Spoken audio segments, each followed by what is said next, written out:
ಶ್ರೀಲಂಕಾ ವಿಮಾನ ನಿಲ್ದಾಣದಲ್ಲಿ 22 ಸನ್ಯಾಸಿಗಳ ಬಂಧನ. ದಾಖಲೆಯ 242 ಪೌಂಡ್ ತೂಕದ ಹೈಬ್ರಿಡ್ ಗಾಂಜಾ ವಶ. ಥೈಲ್ಯಾಂಡ್ ರಾಜಧಾನಿ ಬ್ಯಾಂಕಾಕ್ನಲ್ಲಿ 4 ದಿನಗಳ ರಜೆ ಮುಗಿಸಿ ಮನೆಗೆ ಮರಳುತ್ತಿದ್ದ ಸನ್ಯಾಸಿಗಳ ಲಗೇಜ್ನಲ್ಲಿ ಕುಶ್ ಎಂಬ ಅತ್ಯಂತ ಪ್ರಬಲವಾದ ಗಾಂಜಾವನ್ನು ಕಸ್ಟಮ್ಸ್ ಅಧಿಕಾರಿಗಳು ಪತ್ತೆ ಹಚ್ಚಿದ್ದಾರೆ.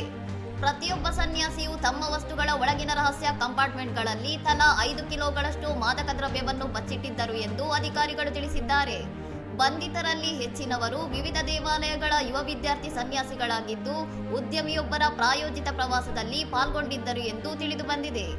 ಇದು ಶ್ರೀಲಂಕಾದ ವಿಮಾನ ನಿಲ್ದಾಣ ಇತಿಹಾಸದಲ್ಲೇ ಒಂದೇ ಬಾರಿಗೆ ಪತ್ತೆಯಾದ ಅತಿದೊಡ್ಡ ಕುಶ್ ಗಾಂಜಾ ಪ್ರಕರಣವಾಗಿದ್ದು, ತನಿಖೆಗಾಗಿ ಸನ್ಯಾಸಿಗಳನ್ನು ಪೊಲೀಸರಿಗೆ ಹಸ್ತಾಂತರಿಸಲಾಗಿದೆ. ಸನ್ಯಾಸಿಗಳು ಮಾದಕ ವಸ್ತು ದಂಧೆಯಲ್ಲಿ ಭಾಗಿಯಾಗುತ್ತಿರುವುದು ಇದೇ ಮೊದಲಲ್ಲ. ಈ ಹಿಂದೆ 2017 ಮತ್ತು 2022ರಲ್ಲಿ ಮಯನ್ಮಾರ್ ಹಾಗೂ ಥೈಲ್ಯಾಂಡ್ನಲ್ಲೂ ಸನ್ಯಾಸಿಗಳು ಮೆತ್ ಮಾತ್ರೆಗಳೊಂದಿಗೆ ಸಿಕ್ಕಿಬಿದ್ದು ಪದಚ್ಯುತಗೊಂಡಿದ್ದರು. ಇನ್ನಷ್ಟು ಸುದ್ದಿಗಳಿಗಾಗಿ ನೋಡ್ತಾ ಇರಿ ಸೌರಂ ಟಿವಿ.